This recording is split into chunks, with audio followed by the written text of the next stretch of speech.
From the deep southeast corner of Arizona to the bright city lights of Las Vegas, this is Mackenzie Kimbrough, a sixth-generation cattle rancher with deep roots in rodeo too. Embracing our heritage and keeping legacies alive, stay tuned as we showcase shades of our southwestern lifestyle coming together during the NFR. Ranching, rodeo, fashion, and cowboy culture. This is Roots Run Deep, Vegas edition. And so when I started, approaching a canvas, it was the first thing that came through, and it's quite honestly been the only thing that's come through was cowboys and Western themed art.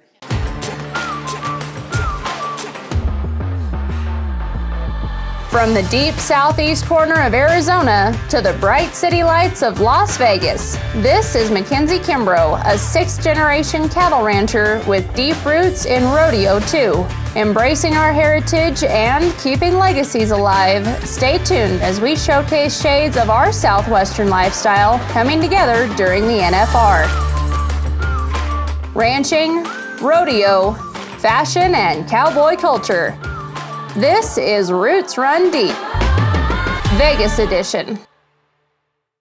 Hey friends, welcome into Roots Run Deep, Vegas edition. I'm your host, Mackenzie Kimbrough, and joining me on the show today is someone that is probably the coolest gal in Las Vegas this week. This is Laura Goodson. She is an amazing artist and an all-around really creative visionary. Laura, I'm so happy to have you on the show today. This is such an honor for me. Thank you for being here. Before we get into your career and your art, I'd love for you to tell us a little bit about your roots and where you come from. Thank you so much. Thanks for having me. This is such an exciting opportunity.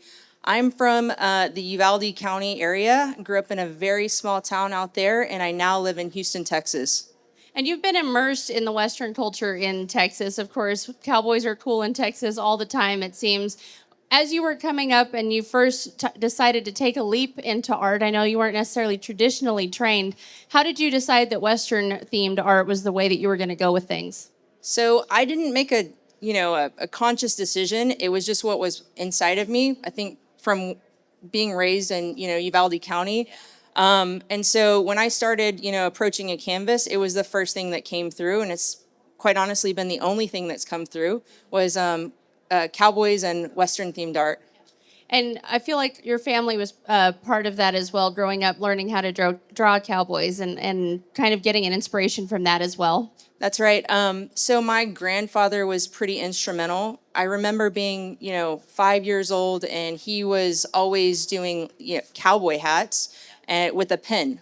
And so he showed me how to do kind of a single pen stroke cowboy hat when I was very little. And it was something that I didn't really realize until much later on, whenever I started painting, that was kind of in my core from that, childhood age.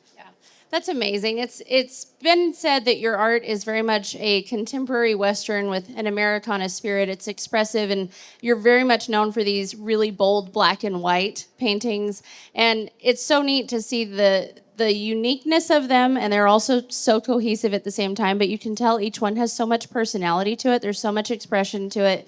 When you are creating these pieces, that artistic process, as you said, comes from within, but you're also able to paint a lot of them at one time. That's something that you're known for, is being able to, put a lot of these pieces out into the world. How do you handle that? Because I feel like when the creative juices are flowing, they're probably going pretty strong. It's so interesting because I do think a lot of artists will take one piece and kind of really focus on that one piece. Yeah. And whenever I'm approaching, a collection or a piece, it typically comes through as a collection. So I will start painting one piece in association with, 35 pieces or 70 pieces. So the quantity is always very large, and a lot of people are like, how do you keep them different or interesting so that they're not exactly the same? And the most honest answer is that I don't think I could recreate something twice. It's just, I don't have the gift of copying myself.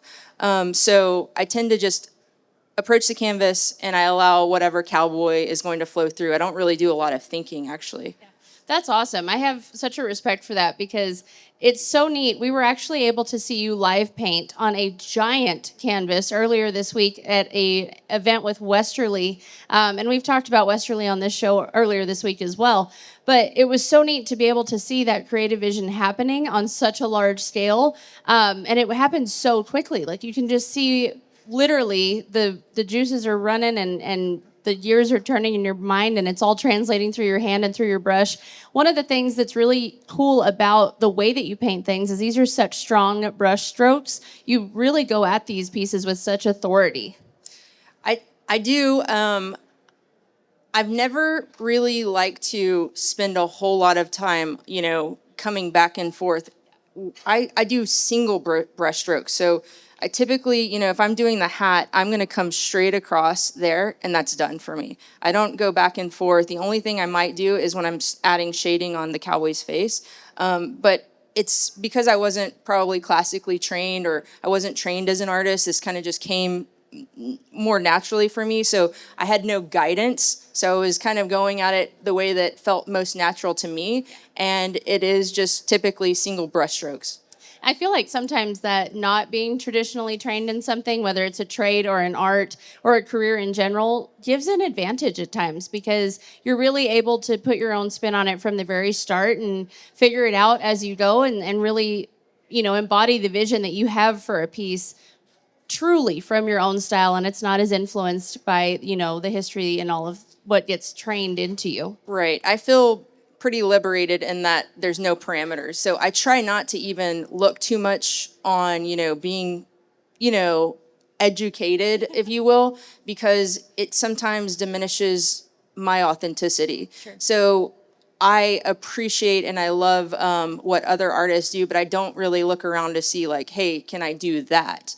Because quite frankly, I probably can't. And then also it diminishes my authenticity. So like whatever is already in me that I'm producing. And you have such a wide-reaching range of where you've exhibited your artwork all across the country, also in Mexico, I believe. And then the collector base of your art is really cool too. You've grown such a following, and rightfully so. It's such a unique, medium, and everything looks so cohesive but unique at the same time.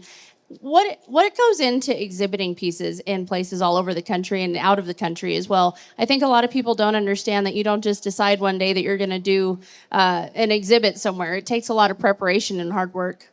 So exhibiting is the most stressful and work. It's work. It is hard work. It is loading out till 2 a.m., getting up at 6 a.m., hauling a trailer across the country, making sure that those pieces don't get damaged in the haul. But so exhibiting, for instance, here in Las Vegas, I produced about 74 pieces. And then we did a loadout out in Houston. It is wrapping and taking good care of those pieces, getting them on a trailer, having them transported, getting them here. Once they're here, we're unloading, setting up in the room. And something that people don't realize is art doesn't just magically show up on the walls. It has to be curated and thought out. And, what is the experience for people that are walking into the room? So I know you came to the Fringe and Fortune event with Westerly, and those pieces, were set up that morning, but it was a quick, curation of the room. Of course, there's planning meetings ahead. What size pieces are you taking? Are there electrical outlets? I do produce a lot of neon art. In the last couple of years, it's become really popular as, adding neon to the cowboys. And so those pieces are more delicate. You've got glass, and then you've got to coordinate the electrical and the power source for events.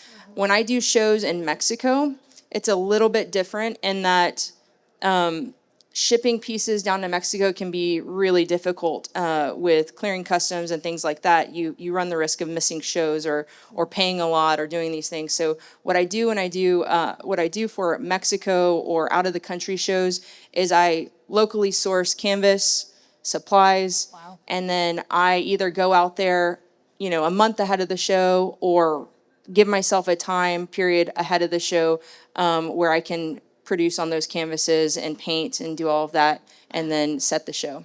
Wow, and that's not a terribly long timeline when you really think about it. When you're curating these pieces and also letting that creative vision come to life, that's really incredible. I had no idea that it was, especially producing something in another country. Of course, people don't think about the customs and the logistics of it all, but that's amazing that you go down there to create the Thank art you. ahead of the exhibition. That's Thank you. really cool.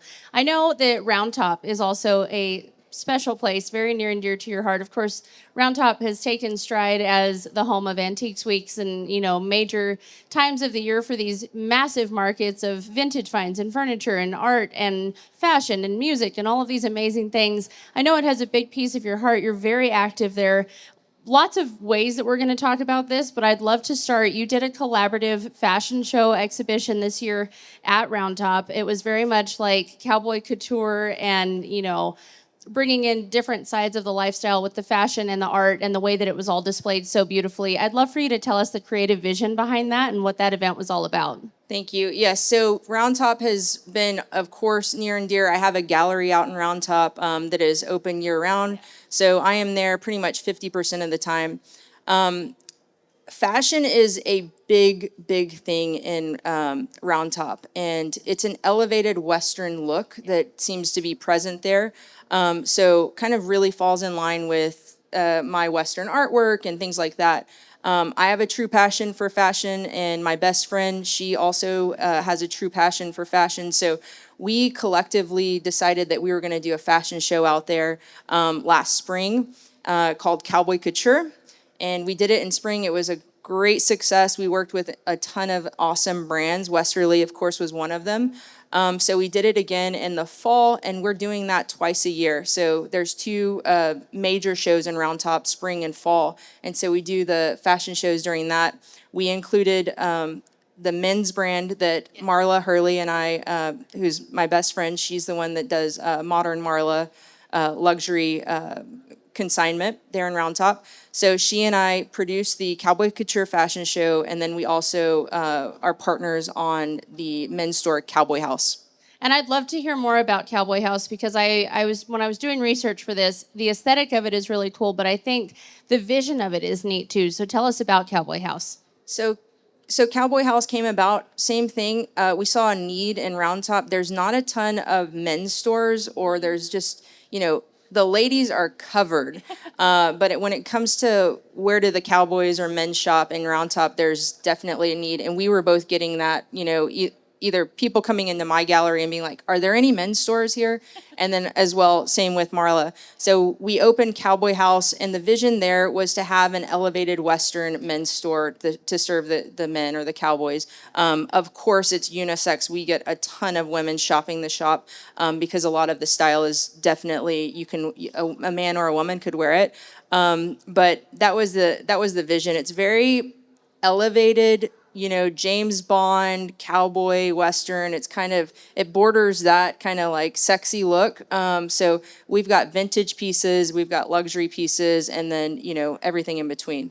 That's a really neat concept and creative vision being portrayed in a different way than in just the art, but also it kind of ties in the vibe of the art too.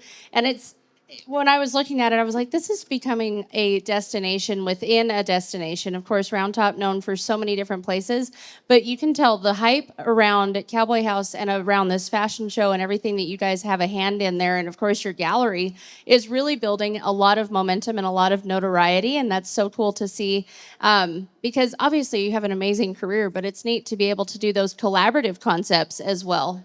Thank you. It has been awesome. I think I love doing art. I am very passionate about it, and through the art, it's opened opportunities with fashion. It's opened opportunities with different community members that, I wouldn't otherwise have access to. And so I've been really excited to not know and then see what happens. The fashion piece has been really interesting and exciting for me. And then, of course, during the fashion shows, I'm putting up massive pieces of art as the backdrop for the runway. So the fashion show is a red carpet runway, and so that backdrop is, a lot of Laura Goodson art, which is, awesome, and I'm really enjoying that. And I think people see it as like a unique experience to a fashion show. You're almost in an art gallery outside with, fashion at the forefront. So. It's really neat, and it brings a certain sense of uniqueness, but also the fluidity of it all, moving around these giant canvases as the models are going up and down the runway is really neat. I saw a lot of video footage of it, not just leading up to this interview, but I've watched it when it was all coming out because there was so much hype around it. It was a really incredible concept, and I'm so excited to see what that continues to grow into as the years go on. Thank you. There's something else that you're involved with, talking about other locations in Texas Hill Country. I saw somewhere that you have a part in Cowboy Motel and then also the Hat Hill Hideaway. So, yes, I have a small motel. It's 19 rooms out in Campwood, Texas, so kind of southwest Texas. And again, I'm from the Uvalde area, and I grew up going out to the Nueces River. And, my grandparents had a place out there, a cabin, and so I really spent a lot of time in the summers out there and grew to love the area. And so several years back, the opportunity came to purchase a small motel out there. I had no clue what I was doing. In hindsight, maybe would have made different decisions. I think I was having a little too much wine one evening, and I decided to submit a contract and ended up becoming a motel owner. And that hospitality project has grown into other things. Hat Hill Hideaway. I've got another project called Old Money Flats, and some other hospitality projects kind of on the burner.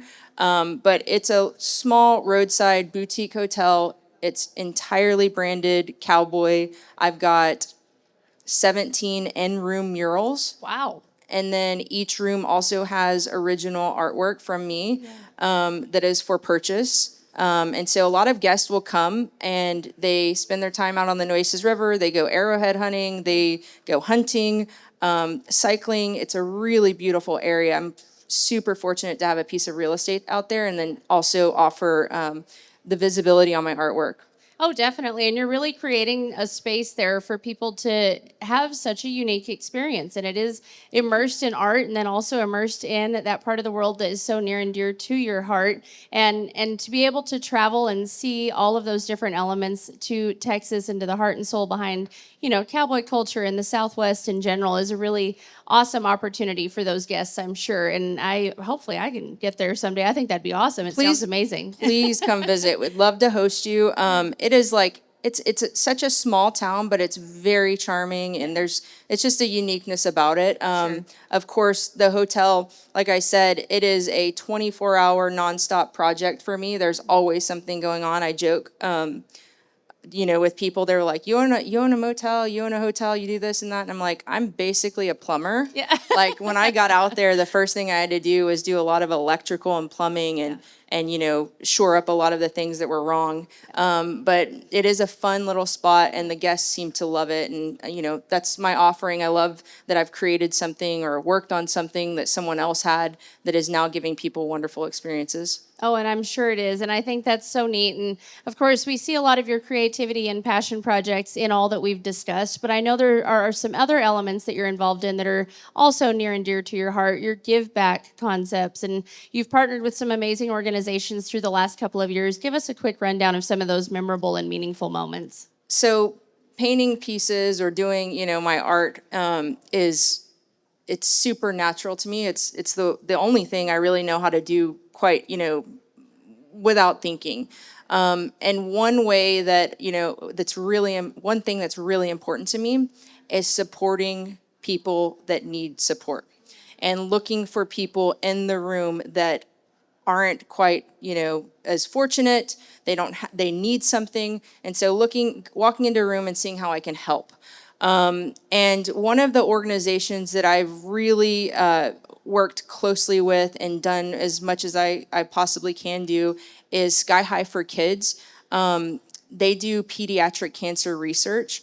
And so I've just, like I said, worked really closely with them in terms of fundraising. What I do for them is typically I donate large format pieces. I've painted on furniture for them, which has gone to auction, and those pieces are being auctioned for $26,000, 50,000, whatever the amount is. And that money, where I might not have it directly in my pocket to donate to the foundation, I'm creating something where that money is going to the foundation and supporting people that are going through unimaginable, which, a child with cancer and, having that outlook is something I don't think any of us would ever want to experience. So whatever we can do to help alleviate that hardship, I am 100% here to do. And so such a great organization. If you guys haven't heard of Sky High for Kids, you should look them up and see how you can support them as well. Yeah,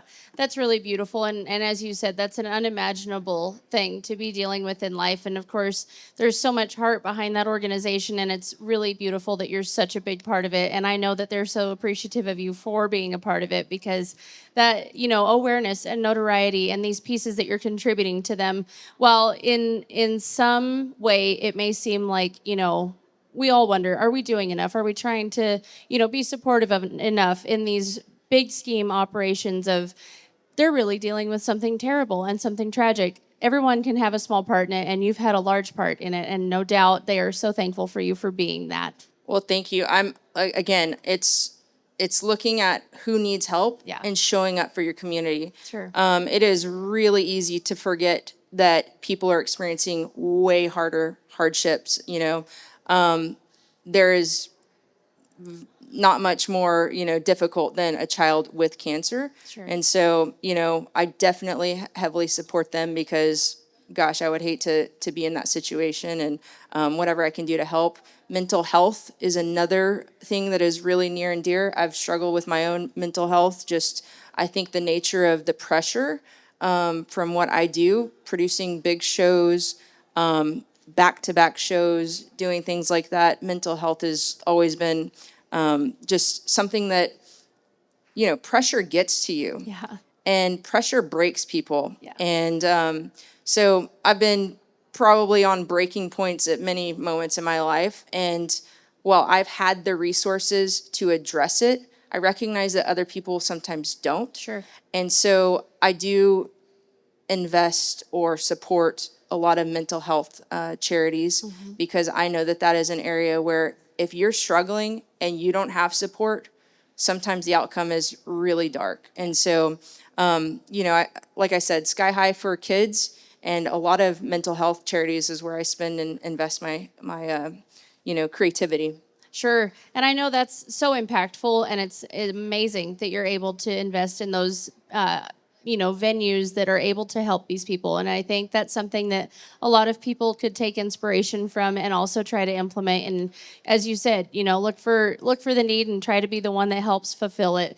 I would love to know, I'm so in awe of everything that you do and how you balance everything. It seems like between your creativity, your passion projects, and your philanthropic efforts, and of course all of the other business endeavors that you continue to keep coming up with and continue to keep running from a very hands-on perspective, how do you balance it all? How does, of course, mental health obviously plays a big role in keeping things running, and the stress and pressure of it all takes an impact. But how have you learned to manage and balance all of these outlets?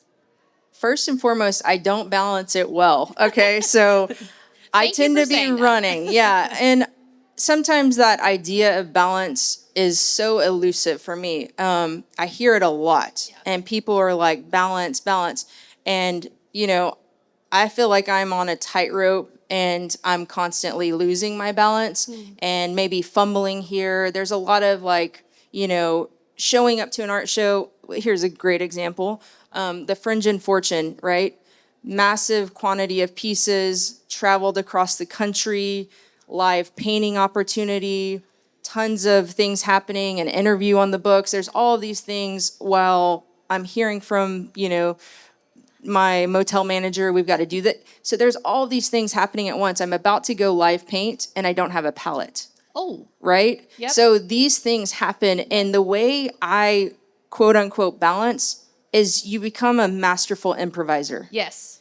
You're not balancing really. You're learning how to quickly problem solve. Yes. And so, 3 minutes until the live painting, and I'm like, where's the palette? Well, we're going to use the lid on that box over there, right? Yep. And that's just what you have to do. And you've got to show up and create a good experience for other people.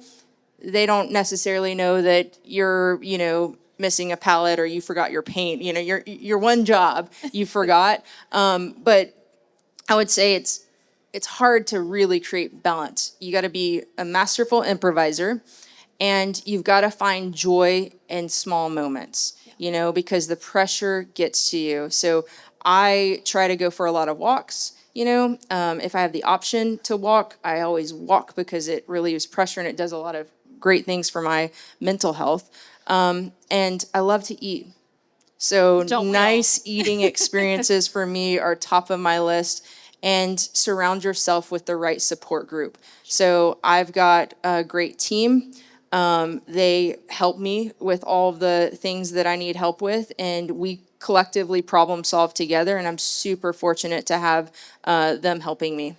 I appreciate your transparency in that. You're such an inspiration, and it has been such a joy to have you on today. As I said, I've looked up to you and followed along with your art for quite some time now, and it's so special to have had this opportunity to talk with you today. I know everybody who's watching is also so inspired and also probably so interested in your art and all of your endeavors. How can they follow along with you?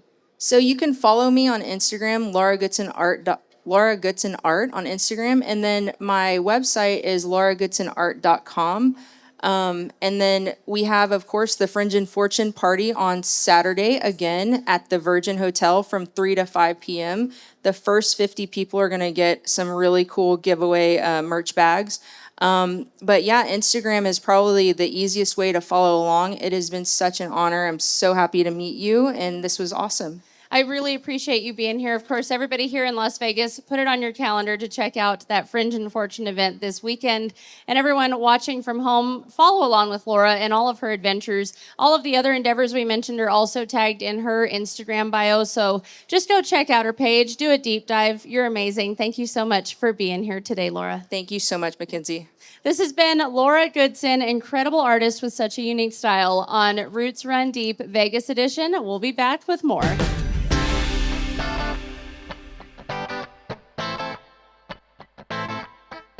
Hey friends, here's a great idea to keep in your back pocket for when you need a dessert on the go. We're making cinnamon coffee cake trifles in mason jars. We've got cinnamon coffee cake, we've got triple cream, we have peaches, and elevating it all is a homemade hot buttered rum sauce. Here's how we make it. We'll combine half a cup of tacked brown sugar with half a cup of butter,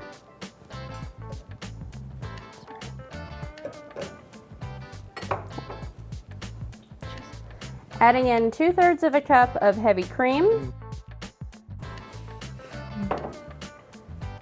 and a 1/4 cup of rum. You can also use rum extract if you'd prefer. We're gonna heat this up till it's boiling, keeping it going, stirring it constantly, and then we'll let it boil about 3 to 4 minutes until it's thickened.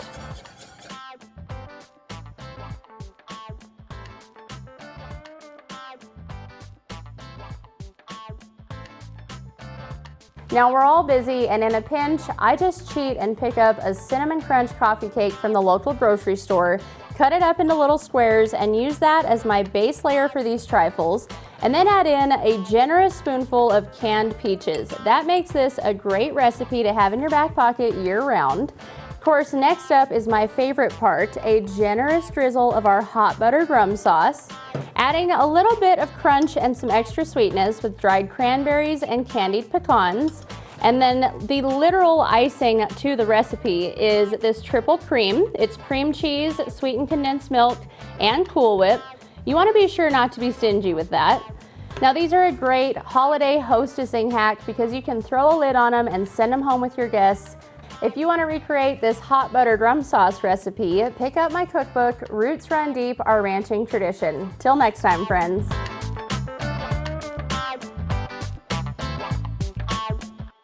Hey friends, welcome into Roots Run Deep Vegas edition. I'm your host, Mackenzie Kimbrough, and joining me now on the show is Ashlynn Castillo, one of my sweet friends, and someone who is so interesting. She has a big part in the NFR up here, so I'm excited to talk all about that today. But Ashlynn, first and foremost, thank you for being here. I'd love for you to kick things off by telling us about your roots and where you come from. Well, first, thank you so much for having me. It's such a blessing, and thank you for doing what you do because it's really great for the industry. Thank you. But I'm a third generation cowgirl. Yes. My parents rodeoed, and that's kind of how everything started with us. Aside from my grandpa just having a love for horses, but they rodeoed and they kind of hung their spurs up right when I was born, and I never let them live it down. I begged and begged for a horse that was quality enough to go and rodeo myself, and I finally got one. And then high school rodeoed, went to Tarleton on a rodeo scholarship, and then kind of hung it up myself right after that.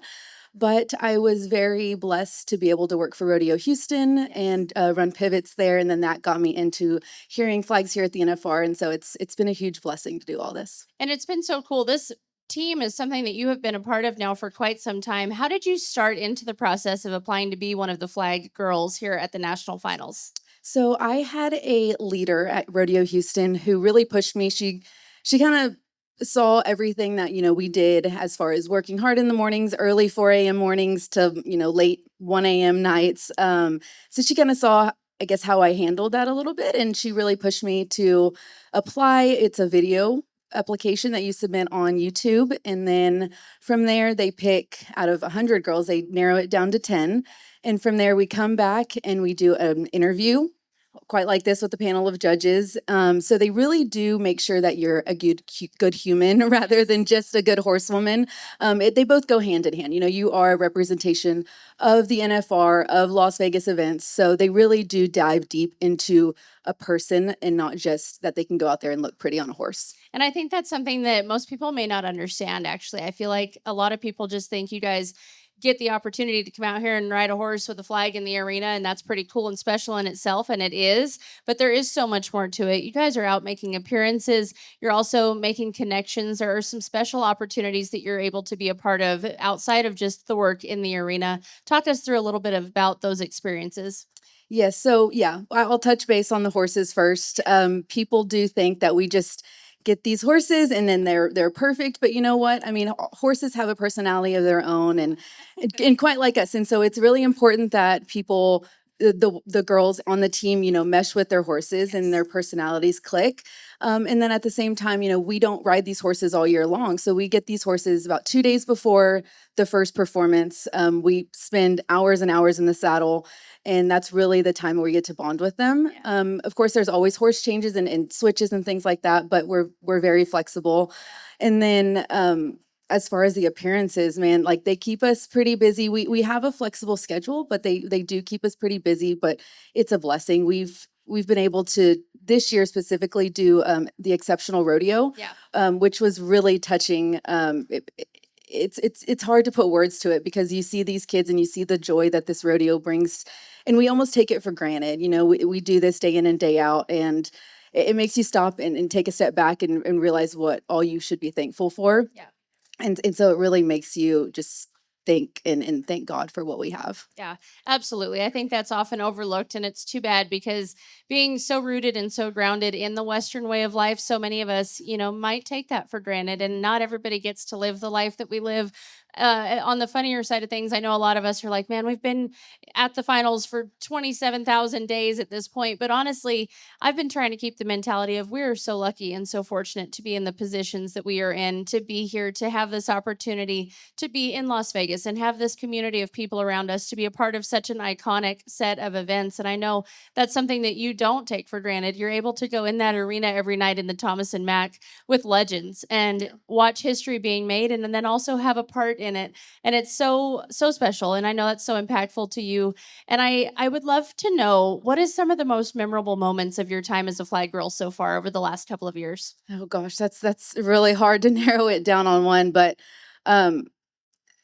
really, and it's a really small memory, and it might not seem like it's super important, but our director, Angie, she's in charge of us. Every night she comes and walks by us girls, and I can almost get a little bit emotional about this because she's played such a pivotal role in my life.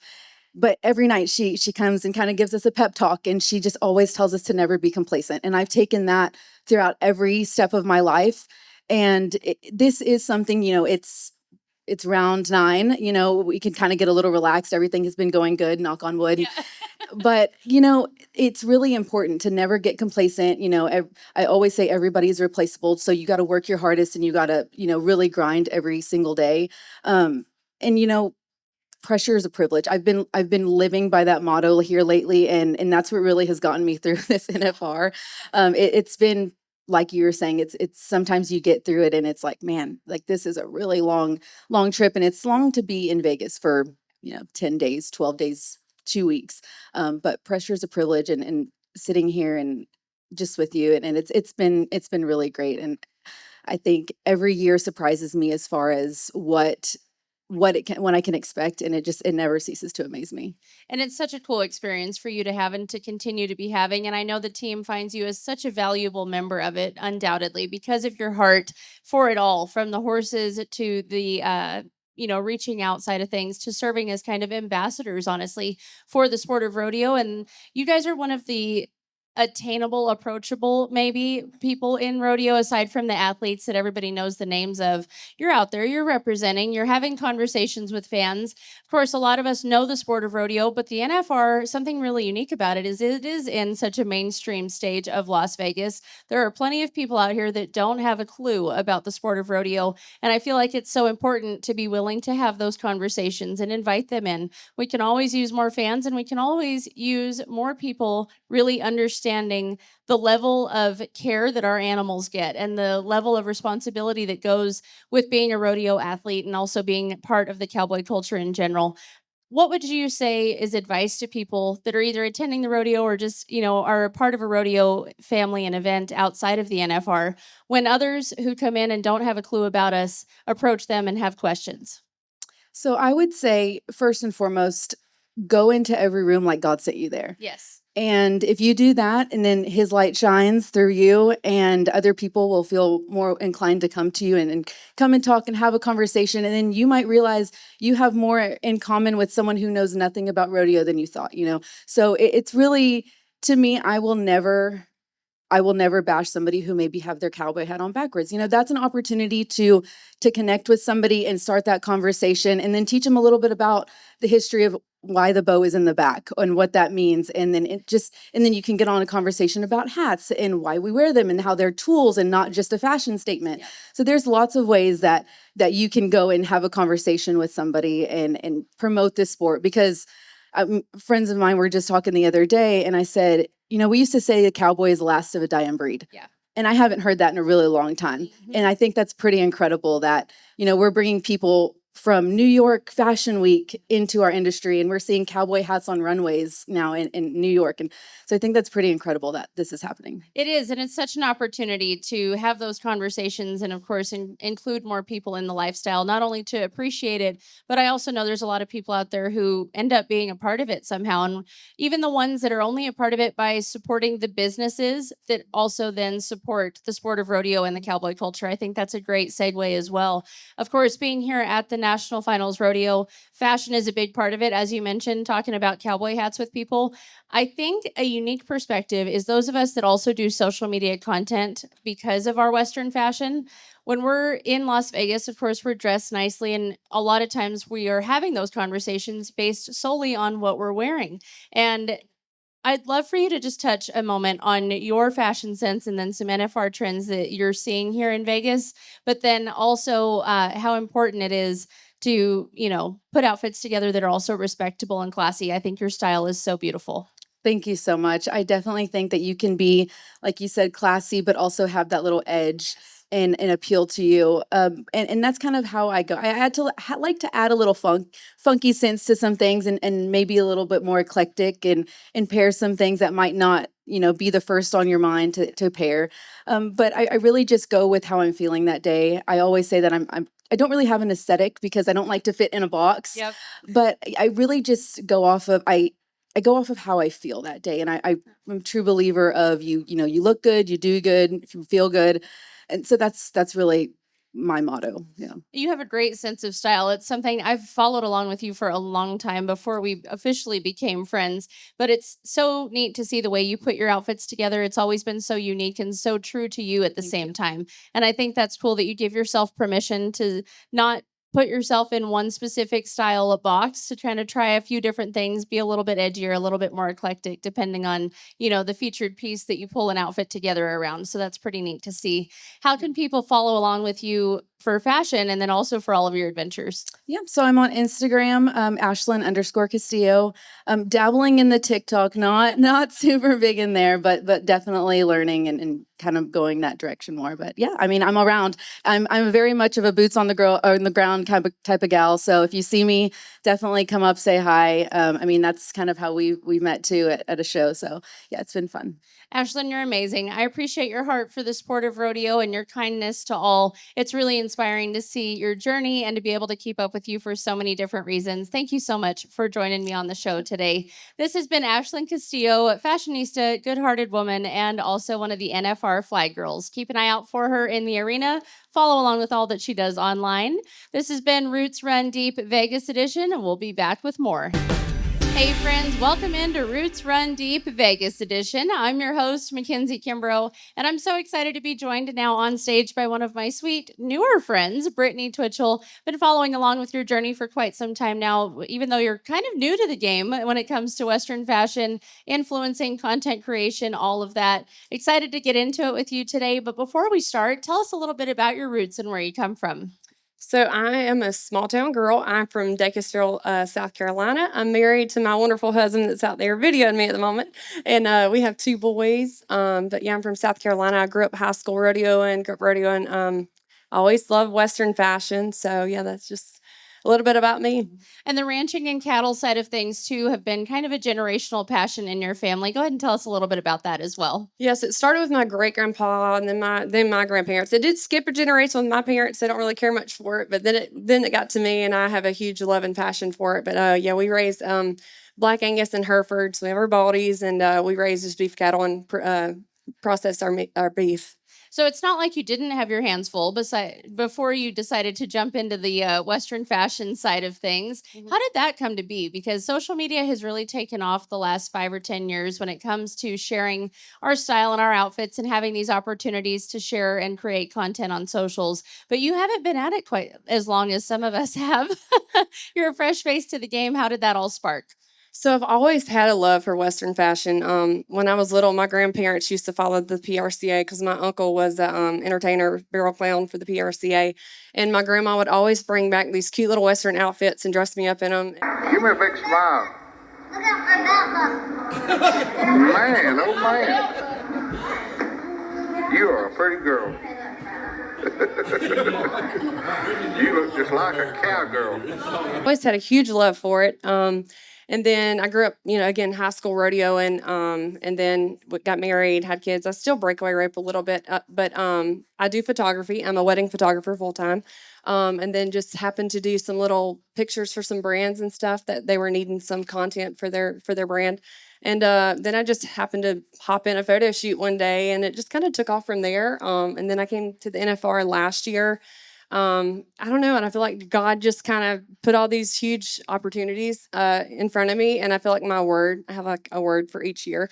My word last year was opportunity, so I just took every opportunity that God threw at me and just ran with it, and it's done really good for me. God's been great, really good to me. Sure seems to be working out. Of course, we talk a lot about, being rooted in faith here on Roots Run Deep, and it's great to know always that God has a plan, whether we see it coming or not. Yeah, for Those sure. opportunities that come our way and all the doors that are opened, it's so beautiful to see what you've done with your journey so far. There's been some major milestones along the way as well. I know recently you were able to collaborate with Savannah Sevens, Yeah. and that was something that you really had a vision for and really wanted to achieve and be able to do.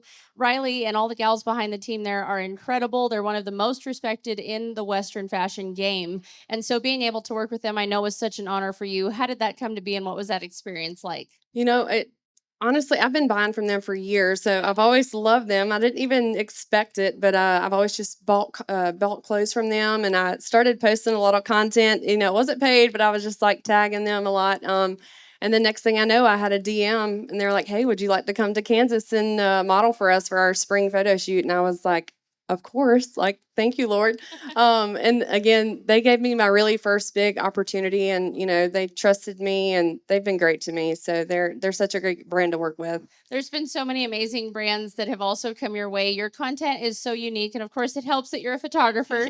You know what you're doing when it comes to actually creating the content, and of course, social media is a wild game to play when it comes to putting out, photos for carousel posts and reels and all of this behind the scenes stuff on stories as well. And then TikTok gets thrown into the mix, and it's a lot. It's a lot to It is a juggle. lot. It is a lot, especially with kids. I'm like, hang on, y'all be quiet for a minute while I post this. Hang on. Every now and then, gotta double check a caption just in case we were voice typing while talking to a Yes. toddler. Big time, yeah. How do you balance it all when it comes to content creation and photography and being a wife and being a mom, and as you mentioned, breakaway roping as well, and of course helping with the cattle operation side of things too? I'm still trying to figure out how to balance it all. It's a learning process, but I just take it day by day. I'm a list person. I have to make me a to-do list each day, and God helps me out a lot. My husband's a huge help with everything, especially our kids. So, but yeah, it's a lot to manage, but I'm thankful for that. My plate's full. Very thankful. And I know there was a lot of travel involved in your career here recently as well, being a part of the social media side of things with the Carolina Cowboys PBR team. That was a really special opportunity. How did that come to be, and what was that journey like? Because it looked like a lot of fun, but also I know it's a lot of work. It was a lot of fun. So I grew up rodeo, and Tiffany and Jerome Davis, they always put on this rodeo every year at their ranch called He Paid Your Fees. Excuse me. It's a great rodeo. Your entry fees is canned goods, and your canned goods gets donated. So I grew up around Tiffany and Jerome, and then again, my uncle was a barrel clown, and he did a bunch of Jerome's events. So I've grown up knowing them, and then I just happened to do some videography at a bull futurity and ran into them, and they're like, "Hey, we need you to do some content for us." And I just kind of got to go to Kansas City with them, and then it just kind of opened more doors, and then I've started doing content creating for them, so it's been really fun. So. And it was a pretty special opportunity, I believe, and correct me if I'm wrong on this, but I believe the Carolina Cowboys won the They took PBR the win, team's yes. championship this year. Yeah, go Carolina Cowboys. Quite the season for them, quite the celebration, of course, as well. Very well deserved. The Davises, as you mentioned, such important mentors to so many. They're amazing. What has it been like to be able to grow up and to also work around people of that caliber who are so inspirational and also so rooted in their faith as well? It's awesome. I'm very thankful and blessed just for the people God's put in my life, but especially Tiffany. So it's really funny. Tiffany at one of Jerome's PBRs, long time ago. I think it was like 2008. I didn't know really how to do my makeup. I used to be a big tomboy, and I was like, kind of transitioning to the like, okay, I want to be a really girly girl, and I had no idea how to do my makeup. And I remember I was like in my uncle's horse trailer, and Tiffany came in there, and she came in there just showing me just how to put my eyeliner on, and like that made a huge impact on me because my mom didn't wear a lot of makeup. And anyways, it just meant a lot to me. And then Jerome's always been great, and I just feel like rodeo's been great to me just because I've met so many amazing people, and it's had such a huge impact in my life. Yeah. She's a true girl's girl, it seems like. She is. And she really is one of the most inspirational and supportive women. I'm hoping to have her on the show one day, too. Oh, Just she's because amazing. There's She's another great. thing. I'll tell her. Okay, please do. I'll Yeah, tell her. send her my way. It's something else just to touch on for Tiffany real quick. She also does Cowboy Church and goes through the halls at a PBR. With and Hell's Bells. Yes. Yes. I usually follow her around and take videos of her. Yes. Which is awesome. I feel like that's so impactful. And of course, in the middle of all the chaos that comes with something like competing at that level, it's important that those guys are able to stay grounded and have that community aspect to it too. Of course, you're able to find community in so many different ways on that side of things, but then also with the ladies that are able to find inspiration in you, following along with everything that you do online, from your style to being a wife and a mom and being someone who's so relatable because you have a million irons in the fire and we're all just out here doing our best. What have been some of the most meaningful moments and kind of the impact of being able to create this online community of ladies from all over the country? I think it's just the fact that I don't know. I'm a small town girl, and like I had big dreams. I never honestly thought I'd ever be where I'm at today. So just the opportunity that even just social media has given me, just to be who I am and show my love for the Western fashion and just for rodeo, it's been great.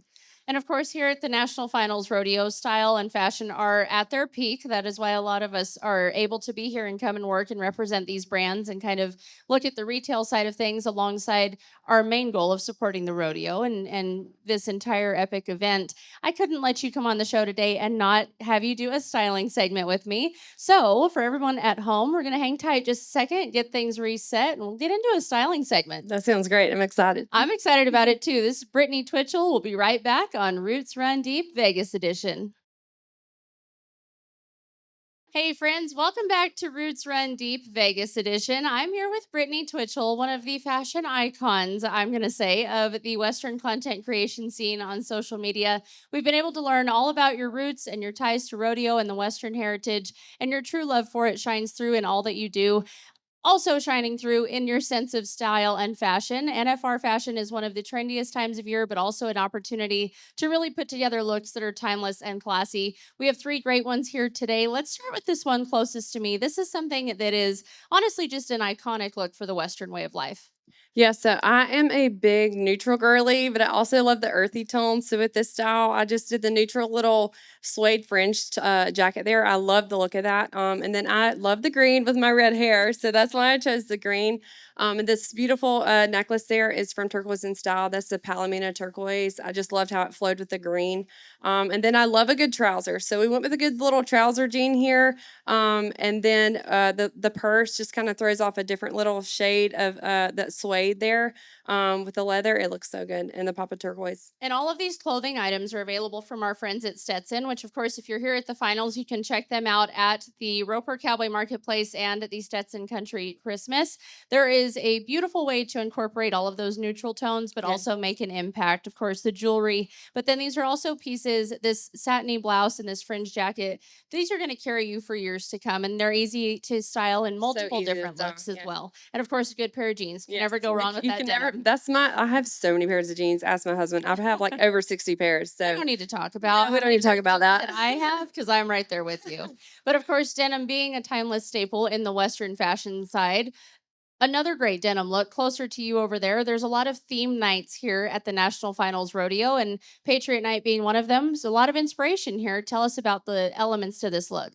Yeah, so I love a good denim on denim look. Obviously, I have that on today. But I really wanted to go with like the Patriot theme for tomorrow night. So we did this denim on denim look. Here we have the vest here, and I love this white blouse underneath with the stitching detail there. And then yeah, just added in the red. Here we have this beautiful. I think this is red coral, turquoise. And then I also have a belt here. This is also from Turquoise in Style. I love just the pops of red. Again, that gives that really good Patriot look to it. And then we have this beautiful purse from Alamo Saddlery. I love the fringe purses from Alamo Yes. Saddlery. They really just bring an element of fun to a look because she has so many colors. Yes, I actually got one for the Carolina Cowboys, Yes. and it's great. I love it. I also love that you're mixing some texture into a look like this. I think these are all closet staples. As we mentioned, these are all pieces that we can mix and match for years to come.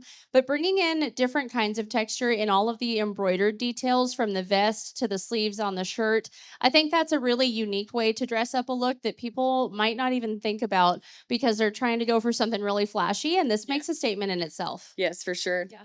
I'd love to also talk about the look that you're wearing today. As you mentioned, there's denim to it, but this fur is a moment, so we cannot Yes. pass by it. So I really wanted to show you guys because you've seen earlier I did not have this on, but just how adding a beautiful fur coat can elevate a look completely. I love how classy it looks and just I feel like it's modest but also sexy. So I'm a big fan of the furs. This is from Glitzy Bella. This whole outfit is, but I love a good fur coat. I'd also just love to touch on the way that we can mix grit and glam, and of course the cowboy cowgirl side of things with such a touch of elegance. That fur coat brings a luxurious feel to a look, but then you have elements like this belt buckle in here that has a brand on it and brings back in the tooled leather Yes. to it. Another mix of texture, but of course bringing in that style that's true to our cowgirl roots. I know that's important to you. Yes, and I love just being able, especially with like pieces like this, being able to customize it, make it unique to ourselves. So it's great. Brittany, you're such an inspiration. I'm so thankful for you for coming on the show today, for shining your light and being such a kind soul in the industry. And of course, you have killer fashion sense. How can people follow along with you and all that you do? So I'm on TikTok, I'm on Instagram, on Facebook, but yeah, if you want to follow me along on there, I kind of mix a little bit of style and also lifestyle as well, because I do have kids, and I try to show my love for my family and also my horses and stuff. So yes, you can follow me on Instagram, Facebook, and TikTok. Amazing. Brittany Twichell, thank you so much for being here today. Thanks for sharing your true love for the Cowgirl spirit and all that you do. It's amazing to follow you, and you're such a great person. Thank you. This is Brittany Twichell here on Roots Run Deep Vegas edition. Follow along with all that she does. We've got more to come. Stay tuned. Hey friends, welcome back to Roots Run Deep Vegas edition. I am here with someone that has been on the show before. We love her, and it's always a fun time to have you here. Miss Sarah Rowe, one of the most beautiful country music singers I know, and she's definitely rooted in the Southwest, which is so special and near and dear to us here at Roots Run Deep. Sarah, thank you so much for coming on the show and joining us again today. Absolutely. Thanks for having me. It's good to see you. You too. We're going to get a performance out of her, as you can tell. But before we get into it, I'd love for people to get to know a little bit more about you. Tell us about your roots and where you come from. So I was born and raised in New Mexico, so as true as they come, the Southwest. I grew up in the Western way of life, a small farm town, and I mean, that's just what we did. We were country as country could be. And how did that Southwestern and rural-rooted influence your music career? I mean, I think just growing up on country music and having that right there, behind me definitely just kept me in the lane that I'm in. I've been a 90s country fan, born in the 90s, not trying to show my age or anything, but just trying to keep it true to roots. Yeah. What are some of those musical inspirations that have really stuck with you as you've created your own music, too? I'm a huge fan of Faith Hill, Reba McEntire, all of those ladies. The women of country have definitely been a huge inspiration in my music. It's always fun to catch up on your career. You, of course, have so many amazing things going on in the career and also outside of it. You got married earlier this year, which was super special. But Sarah, a memorable moment that has happened just here recently, maybe a latest and greatest for you. You had the opportunity to sing the national anthem here for a round during the National Finals Rodeo. You killed it. You did an amazing job. But I'd love to know, what was that experience like? I mean, honestly, it was just an incredible opportunity. I'm just so grateful and blessed to even have gotten that opportunity. To be honest, I cried when I got out of the arena. I just started bawling, so many emotions, and just having that opportunity is just a pivotal moment in my career. It's definitely one that's going to live on forever in the books.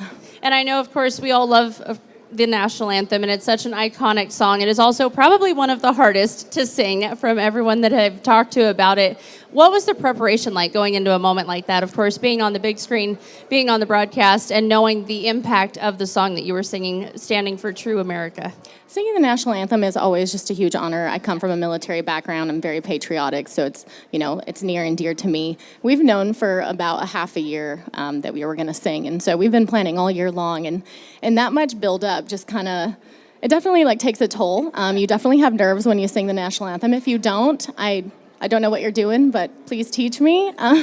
So yeah, your heart's beating in your chest, and then when you get out there, everything kind of just calms when you look up at that flag and you see, the community around you, and you know that you're supported and you get that honor. It's amazing, and it's so fun to follow all of your adventures. Before I get out of the way and let you guys take over the stage, tell us a little bit about how to follow along with all that you have going on social media. Absolutely. You can follow me on Instagram, Facebook. We have a website, www.sarahrowemusic.com, and we're just out and about everywhere touring and doing fun things, so you can kind of find us maybe in your hometown or near you. And there's some new music on the way as well. We can keep an eye out for that. Absolutely. We have the EP coming out. We've been talking about it for a few years now. We had some roadblocks along the way, and that'll happen. But, we kept it going, and we're pushing forward, so we're excited for that. Well, we're excited to hear you sing. As I mentioned, I'm going to get out of the way. Thank you guys so much for being here today. Can't think of a better way to close it out for today's episode of Roots Run Deep Vegas Edition. Miss Sarah Rowe, let's have it. Thank you. I feel like this song's a perfect song to start with here with Roots Run Deep. There's a line in the song that talks about your roots running deep, so this is called Wild West Dreams, and this one's for any of you guys out there that are chasing a dream. I hope that you chase it so hard and know that you can do anything. God's got you, and keep going.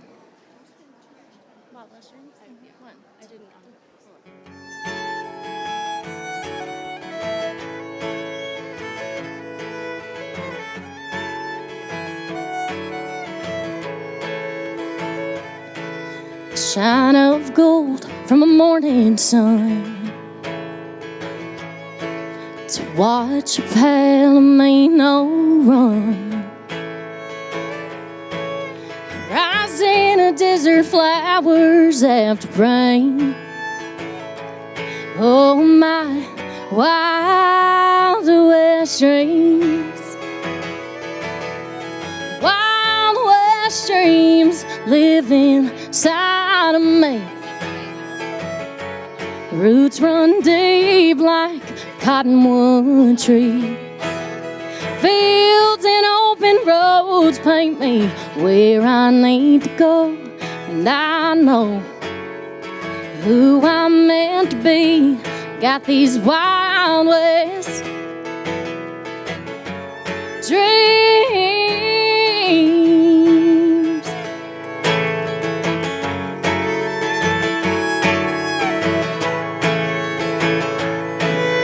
Sandstone cliffs above the bed, rivers wild in shades of red. So spread your wings on the Rio Grande. Miles and miles of the whitest sands. Wild west streams live inside of me. Roots run deep like cottonwood trees. Fields and open roads paint me where I need to go. And I know who I'm meant to be. Got these wild west dreams.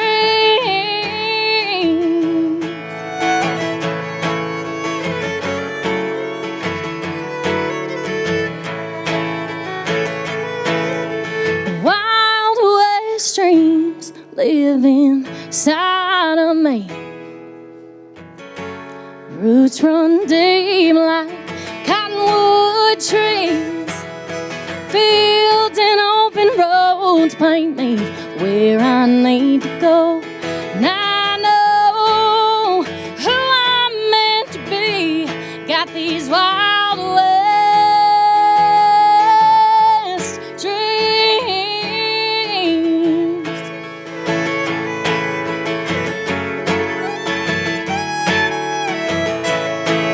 Take it away.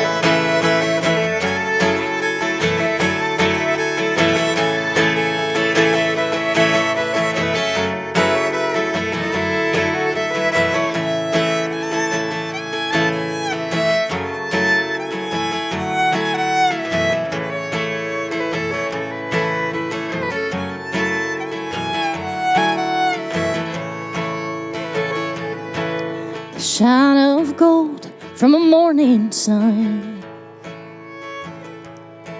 to watch your Palomino run.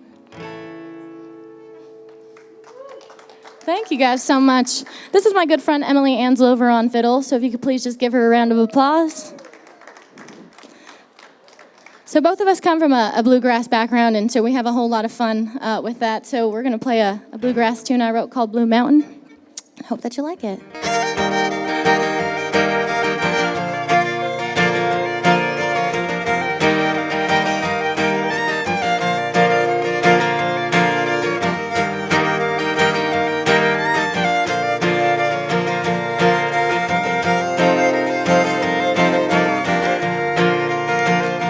Are you looking for me, my darling?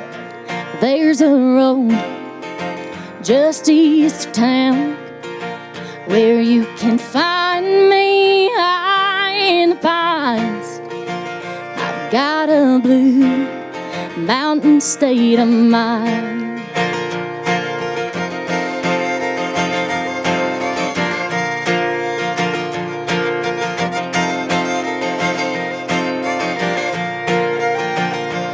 Where the spring creek runs through my veins and the birds sing, you feel no pain, while the soft breeze chills my bones, and I'm right where I belong. You can find me on a blue mountain. You can song. You can feel me in a west wind on this blue mountain where I belong.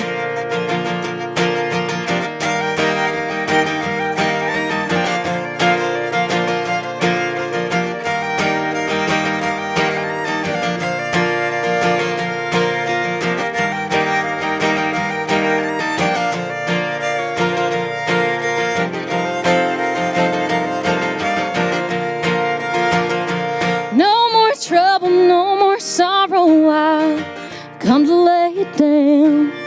Here on this blue mountain, I surrender to the sound. Where you can find me on a blue mountain, you can hear me in a sparrow song. You can feel me in a west wind on this blue mountain where I belong.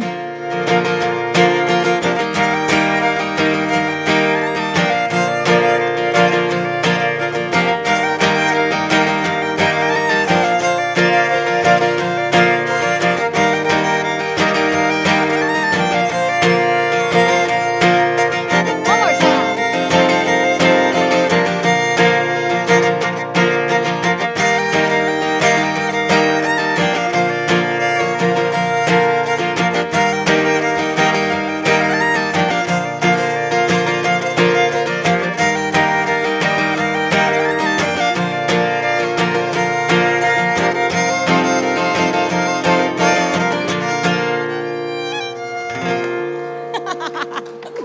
Thank you guys so much.